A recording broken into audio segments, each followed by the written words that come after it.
구강 건강을 위해 가장 기본이 되는 행동이 바로 양치인데요.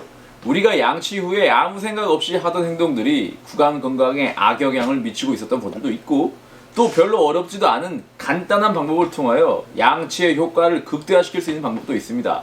오늘은 그것들에 대해 몇 가지 팁들을 언제나처럼 짧고 간결하게 오징어 약사 스타일로 한번 가보겠습니다.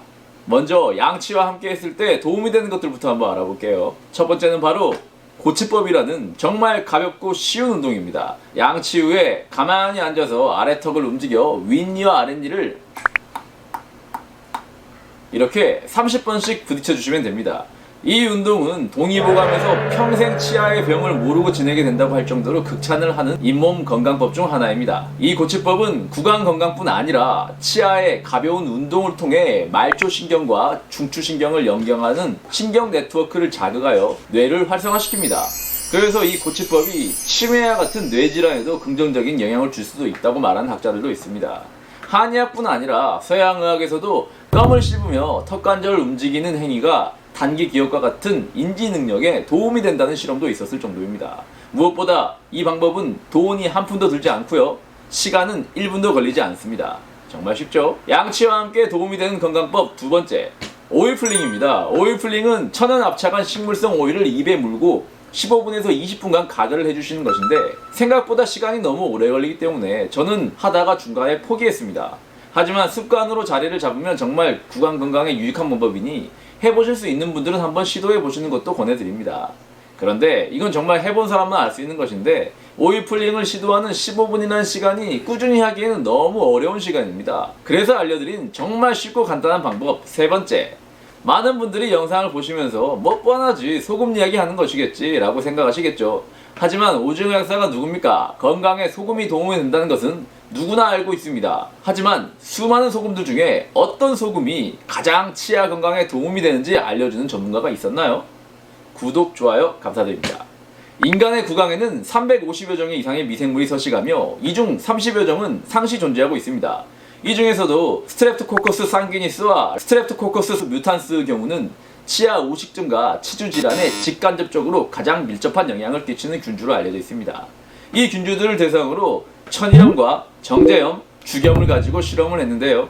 주겸의 경우가 정제염과 천일염에 비해 더 높은 살균 효과를 가져온다는 것을 알 수 있었습니다. 주겸이 천일염에 비해 뮤탄스균의 생육 억제 효과가 높은 것은 pH뿐 아니라 주겸이 가지고 있는 나트륨 함량과 다양한 미네랄들에서 기인한 것이라고 연구진은 추정하였습니다. 주겸의 그 계란방구 냄새만 극복할 수 있다면 양치 후에 주겸으로 각을 해주시면 정말 좋습니다.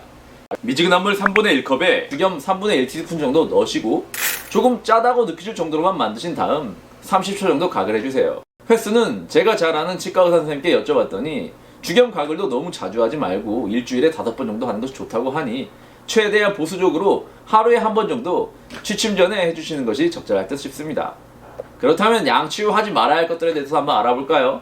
첫 번째는 바로 양치 후에 바로 가글을 하는 것입니다. 양치하고 나서 입안을 개운하게 한다고 가글을 하는 경우가 있는데, 가글액에 함유되어 있는 염화세틸피리딘륨이라는 성분과 치약에 함유되어 있는 계면활성제가 서로 붙어버려 치아를 착색시킬 우려가 있습니다.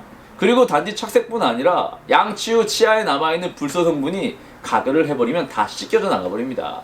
그래서 만약 가글 하고 싶으시다면 양치하고 최소한 30분은 지나고 나서 하시는 것이 좋습니다. 두 번째는 양치와는 상관없지만 안 좋은 습관입니다. 바로 얼음을 씹어먹는 것입니다. 치아는 찬 음식이 닿으면 수축하는데, 이 상태에서 단단한 것을 씹으면 그 충격이 그대로 치아에 전달되어 치아를 약하게 만들 수 있습니다.